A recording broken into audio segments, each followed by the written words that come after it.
ఆయన కౌంటర్ రాశాడు. ఏంటి రోహిత్ వేములను చంపింది కమ్యూనిస్టులు, తర్వాత కాంగ్రెస్ వాళ్ళు. రోహిత్ వేముల ఈరోజు దేశ ద్రోహులకు లేదా ఉగ్రవాదులకు వాళ్ళ భావజాలాన్ని అంటే 292 మందిని చంపినటువంటి యాకూబ్ మెమన్ను సమర్థిస్తూ ఈయన చేశాడు. కాబట్టి ఆయన దేశభక్తుడా అని అదే కాకుండా ఈరోజు రోహిత్ వేముల తన వ్యక్తిగత కారణాలు ఎందుకు చనిపోయాడు ఆయన అని అంటే ఆయన చెప్పేటటువంటి రోహిత్ వేముల ఈరోజు తన క్యాస్ట్ అంటే ఆయన బీసీ కాబట్టి, ఆయన దళితుడు కాదు కాబట్టి తన కులం ఎక్కడ బయటపడుతుందో అని చెప్పి దాన్ని మరుగున పరచడానికి మభ్యపెట్టడానికి ఆయన సూసైడ్ చేసుకున్నాడు అని అంత బాహాటంగా ఆయన ఒక సోషల్ మీడియాలో రాశాడు. నేను దానికి కౌంటర్గా మేము మా అభిప్రాయాలు అంటే రోహిత్ వేములకు ముందు, రోహిత్ వేముల తర్వాత రోహిత్ వేముల బలన్మరణానికి లేదా వ్యవస్థీకృత హత్య కారణాలను మేము బహిరంగంగా ఒక పాంప్లెట్ వేసి ఒక సెమినార్ పెట్టి అందరికి ఫిజికల్ గా పంచాము, సోషల్ మీడియాలో పెట్టాము. నువ్వు ఏవైతే చెప్తున్నావు నీవు నిజాలైనప్పుడు, నీవు వాస్తవాలైనప్పుడు ఎందుకు మీరు ఒక ప్రెస్ మీట్ పెట్టడం లేదు, ఒక సెమినార్ కండక్ట్ చేయడం లేదు? మీ బీజేపీ కావచ్చు, మీ ఆర్ఎస్ఎస్ కావచ్చు, మీ ఏబీవీపీ కావచ్చు, లేదా మీ ఇంటలెక్చువాలిటీ కావచ్చు, ఎందుకు నువ్వు ఓపెన్ గా మేమందరం కూడా ఈ విషయాల మీద మాట్లాడడానికి ఒక ఓపెన్ డిబేట్ లోకి మేము వచ్చాము, మీరు ఎందుకు రావడం లేదు? You come on open debate అని నేను మాట్లాడితే ఇంతవరకు సమాధానం లేదు. అంటే వాళ్ళు 10 సంవత్సరాల తర్వాత కూడా మనందరినీ కూడా ఈరోజు ఎదుర్కోవడానికి లేదా మభ్య పెట్టడానికి లేదా భయపెట్టడానికి ఇంకా ప్రయత్నాలు జరుగుతూనే ఉన్నాయి. ఇటువంటి సందర్భంలో ఈ సెమినార్ జరుగుతుంది. ఈరోజు రోహిత్ వేముల మీద అన్న చెప్పినట్టు పెద్ద సెడిషన్ దేశద్రోహానికి సంబంధించినటువంటి కేసు పెట్టారు. అంటే హాస్టల్కి వెళ్ళేది వాస్తవమే. మీరు అంబేద్కర్ స్టూడెంట్ అసోసియేషన్ వాళ్ళు దేశద్రోహులు లేదా గూండాలు అని పెడితే అది నువ్వు తప్పుడు స్టేట్మెంట్, ఇదంతా కాదు కదా అని వీళ్ళు అడగడానికి సెక్యూరిటీ ఆఫీసర్ ఉన్నారు, అక్కడ హాస్టల్ వెల్ఫేర్ ఆఫీసర్ వెళ్ళారు. వాళ్ళిద్దరి సమక్షంలో జరిగినటువంటి సంఘటనను అక్కడ ఏబీవీపీ ప్రెసిడెంట్ అయినటువంటి సుశీల్ కుమార్ అంతకుముందే పోలీసులతో కుమ్మక్కైపోయి ఇక్కడ ఉగ్రవాదులు లేదా మావోయిస్టులు తీవ్రవాదులు వచ్చారని చెప్పి పోలీసులను పిలిపించి విన్సెంట్ తర్వాత దొంత ప్రశాంత్ తర్వాత ఇంకా ఆశా విద్యార్థులను తీసుకుపోయేటప్పుడు రోహిత్ కూడా లేడు. అట్లా తీసుకుపోయి మరి నా మీద దాడి చేశారు, నన్ను కొట్టారని చెప్పి అదే రోజు మరుసటి రోజు పోయి హాస్పిటల్లో జాయిన్ అయి ఆ కేసును బుక్ చేయించడం జరిగింది. దానికి వ్యతిరేకంగా నందనం దివాకర్ రంగారెడ్డి జిల్లా వైస్ ప్రెసిడెంట్, తర్వాత ఎమ్మెల్సీ రామచంద్రరావు ఇప్పుడు ఉన్నటువంటి బీజేపీ ప్రెసిడెంట్ ఎమ్మెల్సీగా ఉన్నప్పుడు ఆయన వెంబడే ఆగస్టు 4th రోజు యూనివర్సిటీకి వెళ్ళి అక్కడ ఉన్నటువంటి వీసీ మీద ప్రెజర్ తీసుకొచ్చి, అదేవిధంగా బండారు దత్తాత్రేయ కార్మిక శాఖ మంత్రిగా ఉన్నాడు, ఆయన మీద తీసుకొచ్చి ఆయన ఒక letter Smriti Irani MHRD letter రాసి ఆ లెటర్లు దాదాపు 2.5 నెలల్లో అంటే ఆగస్టు నుంచి సెప్టెంబర్ వరకు 2.5 నెలల్లో 5 లెటర్లు రాసి డైరెక్ట్ గా అంటే ఒక విశ్వవిద్యాలయాన్ని విద్యార్థులకు జ్ఞానాన్ని అందించడానికి, ఫెసిలిటీస్ అందజేయడానికి, అక్కడ అకాడమిక్ వర్క్, రీసెర్చ్ తర్వాత ఎడ్యుకేషన్ ప్రాసెస్ ను పెంచడానికి ఎంహెచ్ఆర్డి పనిచేసేది పోయి తమ ఏబీవీ విద్యార్థులను కాపాడుకోవడానికి, అంబేద్కర్ స్టూడెంట్ అసోసియేషన్ విద్యార్థుల మీద చర్యలు తీసుకోవడానికి డైరెక్ట్ గా కేంద్ర మంత్రి అయినటువంటి స్మృతి ఇరానీ ఎంహెచ్ఆర్డి లెటర్ రాస్తే ఇక్కడ ఉన్నటువంటి వీసీ వదిలి ఆర్పి శర్మ అప్పారావు వచ్చి ఈసీ ఎకడమిక్ అంటే ఎగ్జిక్యూటివ్ కౌన్సిల్ ఏర్పాటు చేసి వాళ్ళ మీద చర్యలు తీసుకోవడము, అది డిసెంబర్ 17వ తారీఖు రోజు సోషల్ బైకాట్ గురి చేస్తూ చేయడము. ఇక్కడ ఉన్నటువంటి మన లక్ష్మణ్ సార్ తర్వాత ప్రొఫెసర్ వీళ్ళంతా యూనివర్సిటీ అసోసియేషన్ కూడా వెళ్ళి మాట్లాడింది, డైరెక్ట్ గా లెటర్ ఇచ్చింది, వ్యతిరేకించింది. అక్కడ ఉన్నటువంటి మన ఎస్సీ ఎస్టీ ప్రొఫెసర్స్ తర్వాత యూనివర్సిటీ ప్రొఫెసర్స్ సంఘాలు అన్ని వ్యతిరేకించినా కూడా ఏకపక్షంగా ఈరోజు బండారు దత్తాత్రేయ, స్మృతి ఇరానీ, ఎమ్మెల్సీ రామచంద్రరావు తర్వాత మొత్తం బీజేపీ గవర్నమెంట్ అంతా కూడా ఆ యూనివర్సిటీ మీద చేసి బీసీతో కలిసి వీళ్ళ మీద చర్యలు తీసుకుంటే దానికి వ్యతిరేకంగా ఈరోజు రోహిత్ వేముల 18వ తారీఖు రోజు 5 మంది కలిసి ఒక లెటర్ రాశారు బీసీకి. మరి రోహిత్ వేముల సపరేట్ గా లెటర్ రాశాడు. ఆ లెటర్ లో చాలా క్లియర్ గా రాశాడు.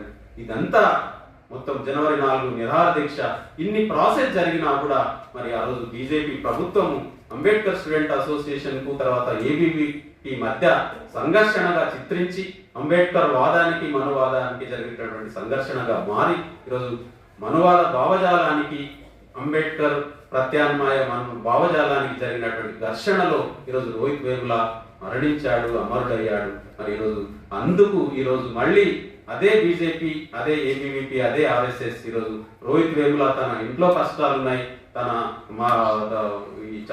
ఫాదర్ లేడు, లేకపోతే ఆయన కులం కాదు అని వ్యక్తిగత కారణాలను తీసుకొస్తూ ఈరోజు ప్రచారం చేస్తా ఉన్నది.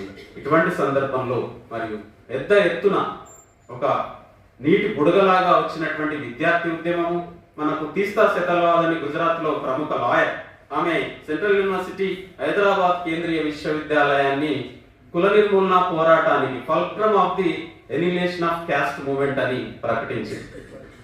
అటువంటి అంటే జేఎన్యూ ఈరోజు క్లాస్ స్ట్రగుల్స్ కు సంబంధించినటువంటి కేంద్రంగా హైదరాబాద్ కేంద్రీయ విశ్వవిద్యాలయం కుల నిర్మూలన లేదా ఆత్మగౌరవ పోరాటాలకు కేంద్రంగా మారుతుంది అనడానికి సంబంధించి ఇది ఎట్టి పరిస్థితుల్లో సహించడానికి వీలు లేదని చెప్పి ఒక విద్యార్థులు, మేధావులు, బుద్ధిజీవులు ఈరోజు యూనివర్సిటీలో తయారవుతున్నారు. అది బడుగు బలహీన వర్గాల నుంచి తయారవుతున్నారు అనేటువంటి దాన్ని ఎట్టి పరిస్థితుల్లో అంటే శూద్రులకు విద్య నిషేధము, శంభు కొన్ని ఏకలవ్యుని అంతమొందించినట్టు ఈ కింది కులాలకు సంబంధించినటువంటి వాళ్ళు ప్రొఫెసర్లుగా, సైంటిస్టులుగా, రాజకీయవేత్తలుగా, తత్వవేత్తలుగా మారడానికి ఎట్టి పరిస్థితుల్లో వీలు లేదని ఆ భావజాలం కలిగినటువంటి ప్రభుత్వం కేంద్రంలో అధికారం రావడం, దానికి మద్దతు పలికినటువంటి బీఆర్ఎస్ ప్రభుత్వము అసెంబ్లీలో డైరెక్ట్ గా జిహెచ్ఎంసీ ఎన్నికలు జరుగుతాయని రోహిత్ వేముల బొమ్మతో ప్రచారం చేసి జిహెచ్ఎంసీ ఎన్నికల్లో గెలిచినటువంటి కేసీఆర్ ప్రభుత్వము అది ఇంత గెలిచిన తర్వాత గెలిచేటప్పుడు మాత్రం అసెంబ్లీలో 2 రోజుల్లో వాడెంత బీసీని నేను తీసి పడేస్తా అని మాట్లాడి ఆ 2 రోజుల తర్వాత గెలిచిన తర్వాత వెళ్ళి ప్రొఫెసర్ల మీద, విద్యార్థుల మీద దాడి చేసి వారం రోజులు వాళ్ళని జైల్లో పెట్టడం అనేది జరిగింది. మరి దీనికి వ్యతిరేకంగా దేశవ్యాప్తంగా, ప్రపంచవ్యాప్తంగా ఒక విద్యార్థి ఉద్యమము, కుల నిర్మూలన ఉద్యమం, ఆత్మగౌరవ పోరాటం అనేది వచ్చాయి. మరి అవి ఒక నీటి బుడగలాగా ఎగిసి మళ్ళీ చల్లారిపోవడానికి లేదా ఇప్పుడు ఉన్నటువంటి పరిస్థితి ఎందుకు ఒక నిస్పృహ, నిస్సాయ లేకపోతే ఒక స్తబ్దత ఎందుకు ఉన్నది అనేటటువంటి విషయాన్ని కూడా మనం సమీక్షించుకోవాల్సిన అవసరం ఉంది. ఆ క్రమంలోనే మనం రోహిత్ వేముల రోహిత్ చట్టానికి సంబంధించి ఒక పెద్ద ప్రాసెస్ రాష్ట్ర వ్యాప్తంగా జరగాల్సినటువంటి అవసరం ఉన్నది. బుద్ధిజీవులుగా, సంఘాలుగా తప్పకుండా ఆ పనికి పూనుకోవాల్సినటువంటి అవసరం ఉన్నది. ఆ క్రమంలో కుల అసమానతల నిర్మూలన పోరాట సమితి తప్పకుండా ఆ వైపుగా ప్రయత్నం చేస్తుంది అనేటటువంటి విషయాన్ని మీ అందరికీ తెలియజేస్తూ మీరందరూ కూడా మనం అందరం కూడా కలిసి ఆ ప్రయత్నాన్ని కొనసాగిద్దామని తెలియజేస్తూ ఈ పునాది కులాలు లేదా కింద ఉన్నటువంటి అట్టడుగు కులాలకు సంబంధించిన అట్టడుగు వర్గాలు ఆ యూనివర్సిటీలోకి వచ్చినప్పుడు కుల వ్యవస్థకు సవాల్ వస్తున్నది. కుల వ్యవస్థ అంటే ఒక ప్రజాస్వామ్యము, ఒక సమానత్వము, లేదా ఇంకో విధంగా చెప్పినప్పుడు రాజ్యం మీద అధికారము, ఆధిపత్యము, వనరుల మీద ఆధిపత్యము, సంపద మీద ఆధిపత్యము, భూమి మీద ఆధిపత్యము, మొత్తంగా అంటే ఈరోజు ఎడ్యుకేషన్ అనేది కేవలము ఒక సోషల్ చేంజ్ కోసమే కాదు, అంటే ఆ మనిషికి ఉన్నతమైనటువంటి గౌరవాన్ని, స్థాయిని, హోదాను కూడా ఇస్తుంది. సమాజంలో చదువుకున్నటువంటి వ్యక్తి అంటే ఈరోజు కులం పోవడానికి, ఈరోజు కులానికి సంబంధించిన కుల వ్యవస్థ బీటలు వాడడానికి సంబంధించింది మనం గమనించినట్లయితే కొంత ఈ రిజర్వేషన్స్ తర్వాత మహనీయుల యొక్క కృషి ఇదన్నిట్లోంచి హాస్టల్స్, వెల్ఫేర్ స్కీమ్స్ ఇవన్నీ రావడం ద్వారా కింది కులాలు, కింది సెక్షన్స్ ఎడ్యుకేషన్ లోకి రావడం ద్వారా వాళ్ళ యొక్క ఐడియాలజీ మారడం ద్వారా, డిస్కషన్స్ మారడం ద్వారా ఆ కాంపోజిషన్ అంటే అగ్ర కులాలు లేదా అగ్ర వర్గాలకు సంబంధించిన దాంట్లో అన్ని పొజిషన్స్ లోకి ఈరోజు మేము మంత్రులం కాగలుగుతాము, ముఖ్యమంత్రులు అంటే పొలిటికల్ రిజర్వేషన్స్ లేకుండా అసెంబ్లీలో కాలు పెట్టడానికి అవకాశం లేదు. ఈరోజు ఉద్యోగాల్లో రిజర్వేషన్స్ లేకుండా ఉద్యోగం చేయడానికి అవకాశం లేదు. ఈరోజు ఇన్స్టిట్యూషన్స్ లో రిజర్వేషన్స్ లేకుండా చదివేటటువంటి అవకాశం లేదు. కాబట్టి కింది కులాలకు సంబంధించిన, కింది వర్గాలకు సంబంధించినటువంటి విద్యార్థులు ఎప్పుడైతే అక్కడికి వెళ్తే మొత్తం పునాది కూలేటటువంటి అవకాశం ఉన్నది. కాబట్టి రాజ్యం యొక్క పాత్ర ఏంటి అంటే మేము పాతపల్లిలో పోరాటంలో కేవలం అగ్రవర్ణాలు, అగ్రకులాలనే కాదు రాజ్యం కాపాడేది. అక్కడ ఉన్నటువంటి ఆ రాజ్యం యొక్క పాత్రను, ఆధిపత్యాన్ని, అధికారాన్ని కొనసాగించే కులం, ఇమిడియట్ కులం. ఈరోజు మాదిగల మీద దాడి జరిగింది పాతపల్లిలో. ఎవరు చేశారు దాడి? ఆధిపత్య బోయలు చేశారు. మరి బోయలు అక్కడ స్టేట్ ప్రతినిధులుగా బోయల వైపు నిలబడింది. స్టేట్ వచ్చి, పోలీసు వచ్చి బోయల వైపు నిలబడింది. మాదిగలను ఇమిడియట్ గా ఉన్నటువంటి మాదిగల మీద అంటే మొత్తం స్టేట్ అంతా అసలు ఆ 2 కులాలు ఇమీడియట్ గా పైన ఉన్నటువంటి కులం వాళ్ళు రెండు కులాలు కొట్టుకుంటే ఏంది, ఎక్కడ పోతే ఏంది ఈ స్టేట్ కు. కానీ పోలీస్ డైరెక్ట్ గా ఈరోజు పోలీస్ స్టేషన్లే కులానికి సంబంధించినటువంటి పోలీస్ స్టేషన్లు కులానికి సంబంధించిన భావజాలాన్ని, కుల ఆధిపత్యాన్ని, అధికారాన్ని కాపాడుతా ఉన్నాయి. అన్ని ప్రభుత్వ రంగ ఇన్స్టిట్యూషన్స్ అన్ని కూడా కుల ఆధిపత్యాన్ని, కుల భావజాలాన్ని కాపాడుతున్నాయి. అట్లనే ఈరోజు యూనివర్సిటీ కూడా కుల భావజాలాన్ని, కుల ఆధిపత్యాన్ని కాపాడాలి. అంటే కింది కులాల నుంచి, కింది వర్గాల నుంచి వచ్చినటువంటి విద్యార్థులను తప్పకుండా రాకుండా నిరాకరించేటటువంటి పద్ధతిని, సహాయ నిరాకరణ చేయడము, నిరాకరించడము, అడ్మిషన్ క్యాన్సిల్ చేయడం, ఒకవేళ అడ్మిషన్ వస్తే నిరుత్సాహపరచడము, లేదా వివక్షకు గురి చేయడము, లేదా అణచివేతకు గురి చేయడము, ఈ విధంగా అట్లా కూడా ఎదుర్కొంటే ఒక ఐసోలేట్ అన్ని రకాల సదుపాయాలనంతా చేసి ఒక అవమానానికి గురి చేయడం అనేది జరుగుతూ ఉన్నది. దాంట్లోంచే ఈ యూనివర్సిటీస్ అన్నీ కూడా ఈరోజు చాలా విషయాలు సార్ చెప్పాడు. హైదరాబాద్ సెంట్రల్ యూనివర్సిటీలో అందరూ నేను చెప్తుంటే విన్నా. అంటే ఒక బ్రాహ్మణ ప్రొఫెసర్ మనం పోసేటటువంటి నీళ్లు నల్ల ద్వారా వచ్చినావో, బాటిల్ ద్వారా వచ్చినావో వేరే వాళ్ళు తెచ్చిస్తే తాగడం కాకుండా తన కోసం ఒక బావి తవ్వుకున్నాడు. ఇప్పుడు కూడా అది ఉందో లేదో మరి నేను చూడలేదు. కానీ ఆ బావి అంటే తన కోసం ఒక బావిని, అంటే తన ఇంట్లో, అంటే ఇప్పుడు మనం ఎక్కడైనా మేము యాక్టివిస్ట్ గా పోయినప్పుడు ఒక పోలీస్ ఆఫీసరే get out from my office అంటే this is not your office, this is public office, this is not your own house, అంటే నీ ఇల్లు కాదు, ఇది పబ్లిక్ ఫండెడ్ ఇన్స్టిట్యూషన్ అని మాట్లాడేటటువంటి స్థితి. అంటే నీ ఇంటి దగ్గర నువ్వు బాగు చదువుకుని నీళ్లు తాగితే బాగానే ఉంది, కానీ ఒక యూనివర్సిటీలో నువ్వు బాగు చదువుకుని నీళ్లు తాగేటటువంటి స్థితి ఆ యూనివర్సిటీలో ఉంది అని అంటే మొత్తం ఉన్నత విద్యా సంస్థలు, ఉన్నత విశ్వవిద్యాలయాలన్నీ కూడా కులతత్వానికి, కులానికి కేంద్రంగా ఉన్నాయనేటటువంటి విషయాన్ని, అందుకే అక్కడ సెల్ఫ్ రెస్పెక్ట్ మూమెంట్స్ అంటే అందుకే వెలివాడ కేంద్రంగా ఆత్మగౌరవ పోరాటం, దాని కుల నిర్మూలన పోరాటంగా మార్చాలనేటటువంటి, అంటే కేవలం హైదరాబాద్ సెంట్రల్ యూనివర్సిటీలోనే ఎందుకు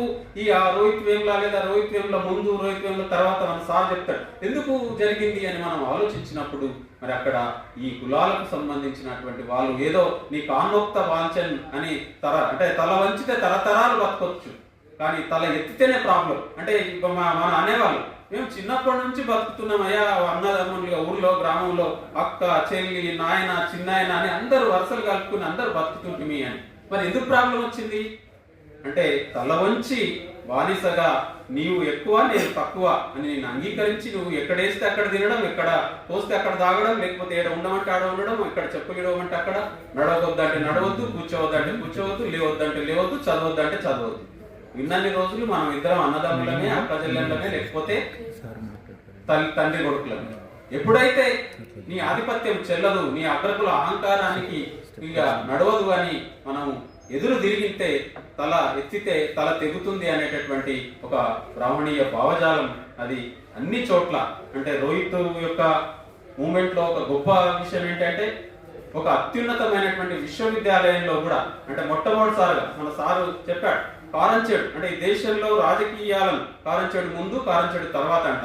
అంటే రాజకీయాలలో అంటే అంతకుముందు కమ్యూనిస్టులు పోరాటాలు ఇవన్నీ కూడా కులాన్ని అంగీకరించాలి, అదంతా కూడా ఉపరితల అంశం, పునాది అంశం కాదు. ఆర్థికము మారితే అంతా మారుతుంది అనేటటువంటి ఒక broader class ideology, class consciousness లో ఉండేటటువంటి పరిస్థితిని కారంచేడు మార్చేసి ఈ దేశంలో కులం వాస్తవం, కులం పునాది, కుల వ్యవస్థ అనే అది వ్యవస్థీకృతమైనటువంటి ఒక జాడ్యము అనేటటువంటి విషయాన్ని కారంచేడు ఎట్లా తెలియజేసిందో, రోహిత్ వేముల సంఘటన కూడా డర్బన్ సదస్సు జరిగింది, డర్బన్ లో మన వాళ్ళు కూడా వెళ్ళారు, అంటరాంతనం గురించే మాట్లాడారు, లేకపోతే ఇక్కడ భోపాల్ డిక్లరేషన్ జరిగింది, ఇవన్నీ జరిగినా కూడా ప్రపంచంలో ఇక్కడ ఎక్కడ పోయినా మోడీ, అమిత్ షా ఏం చెప్తారు, మన బుద్ధుడు మాది సమానతా దేశము, ప్రజాస్వామ్య దేశము మాది అని బుద్ధుని గురించి మాట్లాడతారు.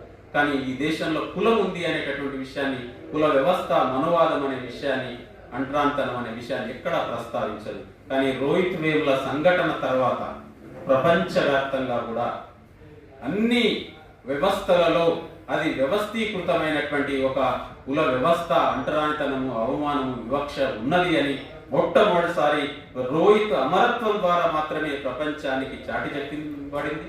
కాబట్టి ఈ పోరాటం అనేది అందరినీ, విద్యార్థులను, ఎమోషన్ అంటే సారు కూడా విక్టిమైజేషన్ అంటే సారు కూడా బాధితునిగా మార్చినట్టు ఒక ప్రొఫెసర్ను, అంటే కేవలము విద్యార్థులనే కాదు, దళిత ప్రొఫెసర్స్, అంటే కులం బట్టి అంటే ప్రొఫెసర్ అంటే ఇప్పుడు మనం ఇక్కడ మన పొలిటికల్ సైన్స్ నుంచి మనకు కె శ్రీనివాస్ సార్ ఉన్నాడు, పొలిటికల్ సైన్స్ లో మన రత్నం సార్ ఉన్నారు, తర్వాత ఎకనామిక్స్ లో సార్ కె లక్ష్మణ్ సార్, తర్వాత జి విజయ్ సార్ ప్రొఫెసర్స్ గా ఉన్నారు. అంటే ప్రొఫెసర్స్ అంటే నథింగ్ బట్ దాదాపు హైయర్ ఎడ్యుకేషన్ ను దాదాపు ఒక 10 సంవత్సరాలు కొనసాగిస్తే గాని చాలా అంటే చారిత్రకంగా అన్ని రకాల పుస్తకాలు చదివి మరి ఒక క్లాస్ రూమ్ లో ఎంటర్ అయ్యి చేసేటటువంటి మొత్తం జ్ఞానాన్ని వడబోసి మళ్ళీ పిల్లలలో ఒక జ్ఞానాన్ని రేకెత్తించేటటువంటి అంశాలను బోధించేటటువంటి ప్రొఫెసర్స్ కు కూడా ఈరోజు కులము, కుల వివక్ష, అణిచివేత ఏ విధంగా ఉంటుందనేటువంటి విషయం దాన్ని అనుభవించి బాధపడి అవమానాలకు గురైనటువంటి ఒక ప్రొఫెసర్ గా ఎట్లా ఉంటుందనే విషయం మనకు తెలిసింది. అంటే నిజానికి రత్నం సార్ ను అంటే అప్పుడు చీఫ్ వార్డెన్ గా పొదిలి అప్పారావు ఉన్నాడు, సార్ వార్డెన్ గా 2002లో 10 మంది దళిత విద్యార్థులను రస్టికేట్ చేశారు. అంటే బైకాట్, కేవలం సోషల్ బైకాట్, అంటే యూనివర్సిటీ నుంచి చదువుకునేటటువంటి అవకాశమే లేనటువంటి పరిస్థితులను క్రియేట్ చేశారు. అప్పుడు మొత్తం ఆ విషయాలన్నీ కూడా సార్ చెప్పాడు. అప్పటి నుంచి అంతకు ముందు ఉన్నాయి, ఆ తర్వాత కూడా కొనసాగినాయి. అది 2016 రోహిత్ వేముల ఆత్మహత్య బలిదానం వరకు కూడా చాలా పీక్ గా కొనసాగినటువంటి పరిస్థితి ఉన్నది. అయితే ప్రొఫెసర్ కేవై రత్నం సార్ ను టార్గెట్ చేసి అంటే మొత్తం అక్కడ ఉన్నటువంటి ప్రొఫెసర్లను టార్గెట్ చేసి వాళ్ళు మార్చి 2016 మార్చి 23 పొదిలి అప్పారావు బీసీగా చేసినటువంటి చర్యలకు 3 నెలలు సెలవులో పోయిన తర్వాత ఇన్ఛార్జ్ వీసీగా ఉన్నటువంటి పెరియస్వామి ఒక ఎగ్జిక్యూటివ్ కౌన్సిల్ ను ఏర్పాటు చేసి అక్కడ కుల వివక్షకు తర్వాత ఈ ఆత్మహత్యలకు ఈ మొత్తం కారణాల అన్నింటికి కూడా ఒక కమిటీ వేయడమే కాకుండా ఒక అన్ని రకాల చర్యలు తీసుకునేటటువంటి ఒక వాతావరణాన్ని ఒక ఓబీసీ నుంచి వచ్చినటువంటి పెరియస్వామి ఒక కెమిస్ట్రీ ప్రొఫెసర్ చేస్తున్నటువంటి సందర్భాన్ని మరి మా బండారం అంతా బయటపడుతుంది, మేము నిందితులుగా సమాజం ముందు నిలబడాల్సి వస్తుందని చెప్పి మళ్ళీ ప్రొఫెసర్ పొదిలి అప్పారావును తీసుకొచ్చి వీసీగా పెట్టారు. ఆ క్రమంలో 1000 మంది విద్యార్థుల మీద లాఠీ చార్జ్ చేస్తే దాన్ని ప్రశ్నించినందుకు ప్రొఫెసర్ కేవై రత్నం సారు, ప్రొఫెసర్ తథాగత్ సేన్ గుప్తాపై కూడా దాడి చేసి పోలీస్ స్టేషన్ల చుట్టూ 30 గంటలు తిప్పి 30 గంటల తర్వాత కోర్టులో ప్రవేశపెడితే 7 రోజులు రిమాండ్ లో ఉండి మరి జైలు నుంచి విడుదలై మరి ఆ విడుదలైన కొన్ని రోజులకే జూన్ 14 రోజు వాళ్ళని సస్పెండ్ చేయడం జరిగింది. దానికి వ్యతిరేకంగా అది కూడా హిస్టరీ, భారతదేశ ఒక ప్రొఫెసర్ తన సస్పెన్షన్ కు వ్యతిరేకంగా ప్రొఫెసర్లు యూనివర్సిటీ గేట్ ముందు నిరాహార దీక్ష శిబిరాన్ని 14 తారీఖు రోజు కూర్చోవడం వల్ల ఎప్పుడైతే మొదటిసారి వచ్చినటువంటి ఉద్యమాన్ని చల్లబరిచి లేదా అణిచివేశారో రెండవసారి 3 నెలలుగా రోహిత్ వేముల న్యాయ పోరాట సంఘీభావ కమిటీగా మేము సార్ వాళ్ళు తర్వాత సంఘాలుగా మేము 10 జిల్లాల్లో 3 నెలలు కాన్సన్ట్రేటెడ్ గా అదే పని మీద తిరిగి మళ్ళీ ఒకసారి చెలో హైదరాబాద్ సెంట్రల్ యూనివర్సిటీ అనే పిలుపునిచ్చేటటువంటి అవకాశాన్ని అక్కడ ఏర్పాటు చేయడం జరిగింది. దానికి భయపడి బీజేపీ స్టేట్ ప్రెసిడెంట్ తర్వాత వాళ్ళ పరిపాలన విభాగం తర్వాత అక్కడ ఉన్నటువంటి వీసీ భయపడిపోయి జూన్ 17 తారీఖు రోజు మళ్ళీ ఆ ప్రొఫెసర్లను తర్వాత అక్కడ ఉన్న వాళ్ళని పిలుచుకుని ఆ సస్పెన్షన్ ఎత్తివేయడం జరిగింది. మొత్తానికి రోహిత్ వేముల ఉద్యమానికి సంబంధించి ముందు తర్వాత పరిణామాలను చాలా వివరంగా చెప్పాడు సార్కు ధన్యవాదాలు తెలియజేస్తూ professor Vijay sir Hyderabad central యూనివర్సిటీలో ఎకనామిక్స్ ప్రొఫెసర్ గా ఉన్నాడు. సార్ రోహిత్ వేముల ఉద్యమంలో క్రియాశీలక భాగస్వామ్యం మాతో పాటు అన్ని జిల్లాలకు రావడం, రౌండ్ టేబుల్స్ లో అంటే ప్రొఫెసర్ అనుపమ మేడం, ఉదయం వచ్చినటువంటి professor Bhavani madam, Tirumal sir, అంటే దాదాపు అంటే చాలా మంది ఒక ప్రొఫెసర్లు అంటే ఒక ప్రజాస్వామిక భావజాలంతో ఒక సమానత మానవీయ భావజాలంతో నే కాకుండా మా విద్యార్థులకు ఇంత నష్టం జరుగుతుంది కదా, బాధితులుగా మారుతున్నారు కదా అని చెప్పి అక్కడ ఉన్నటువంటి వీసీని తర్వాత యాజమాన్యాన్ని ధిక్కరిస్తూ కూడా పోరాటంలో భాగమై ఈ దళిత విద్యార్థులకు సంఘీభావము తర్వాత సోషల్ బైకాట్ గురైనటువంటి విద్యార్థులకు బాధిత విద్యార్థులకు మద్దతు సంఘీభావం అంటే ఒకవైపు ప్రొఫెసర్స్ తర్వాత పాలకవర్గము లేదా రాజ్యం అట్లా చేస్తుందని మనం అంటూనే మళ్ళీ ఇక్కడ బాధితుల వైపు విద్యార్థుల వైపు ఉన్నటువంటి ప్రొఫెసర్స్ కూడా ఉన్నారు అనే విషయాన్ని కూడా మనం గుర్తించాల్సినటువంటి అవసరం ఉంది.